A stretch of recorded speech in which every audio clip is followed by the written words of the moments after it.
If you go all the way back to my commentary about the threat detector needing to be switched to traditional Halo radar, that was the beginning of what I would consider to be a distrust in the community about this game and 343's management of this game, okay? So, track with me here. There's a lot of pieces to this, and I'm going to try and make an overarching case, so I won't interact with chat for just a moment. You have the threat detector switch to traditional radar. That's kind of like a, man, you guys should have known this, but okay, you're willing to act fast. I'm going to give you credit, but I said in my video, this is a little concerning that they would miss the mark on this. Then the information comes out that the Battle Pass is going to progress purely based on challenges, and they receive negative feedback about that philosophy because other games have tried this. I immediately notated when I covered it that Titanfall tried something similar with their prestige system, and it caused what? Gameplay breakdown. People ignore the objective and they ignore winning because they're working on a challenge. I mention this because that was a major criticism of the Titanfall system. So now the distrust is a little bit higher. Why would you have us progressing on the Battle Pass so slow? They make assurances that you'll move along just fine in the Battle Pass. Then they reveal that the first season will last for 6 months, which causes a little bit of question and concern about the longevity, and that seems very long. You're going to be stretched very, very thin. How much are we going to conceivably do in the multiplayer for a 6-month period? So the distrust continues. Then we find out during the sort of the press and the announcements that the game is going to launch without co-op and without Forge. Again, this is all stacking up. Stack. The distrust is mounting. Like, what game are you building? You have to see laden underneath all of this, baked into all of this, is a sense of concern and a lack of confidence after their embarrassing display last year, okay? So they have their embarrassing display, and everybody is looking at the situation and thinking like, so you're also, after delaying the game for a year, it's launching without 2 of the most fundamental Halo features within its life cycle, co-op and Forge. Really? It's not couch co-op, like co-op is gone. Then we find out that in the multiplayer, you will not be able to select Slayer as a hopper, as an actual playlist, and SWAT is not in the game. The distrust builds.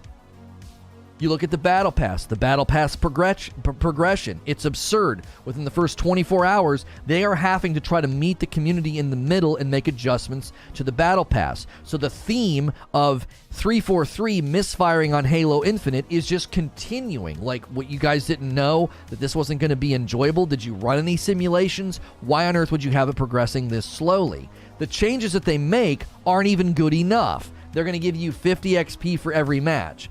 It's a total bunt that doesn't even get anybody on base. So then they update again the Battle Pass progression in a way that I criticized because it doesn't meet players where they are. They want you to log in every day and play 5 to 6 games, and then that's the end of your optimized progression on the Battle Pass. You're better off not playing for long periods of time. And I took issue with that and said, listen, this doesn't land on people who live very, very busy lives, and they might have to allot all of their gameplay sessions to Friday and Saturday, and the minute they get past Game 5, they're having a depreciating returns of XP. This is not a good system.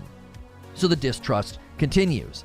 Then people start to analyze the store. They look at the Halo Infinite store, and they say, why on earth is it structured in this way? You're selling armor coatings that only work on one armor core. Why would you do this? This is confusing. This is fragmented. This seems like you're trying to nickel and dime the community.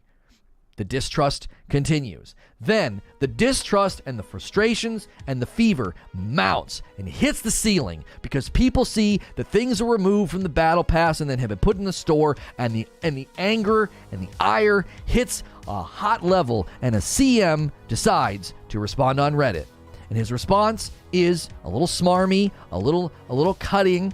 It's I wouldn't say it was tactful, and negativity to toxicity levels hit such a high level that they shut the Reddit down for 24 hours.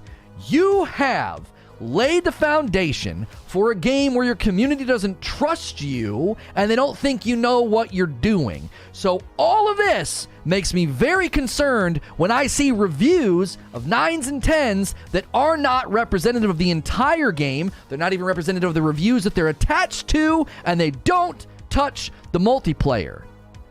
This is why I'm concerned. If this game's going to last 10 years, everything I just outlined, your review scores are going to re-invoke that ire and that fury from the community at the fact that that is not accurate. This is a joke. You paid for those reviews. You know what's going to happen? Write it down. Metacritic review bombs and Steam review bombs. They are coming. Why? Because people don't trust them at this moment. And they're the reason for that. It's not the community's toxicity. It's not the community being nasty. No. They have laid this groundwork.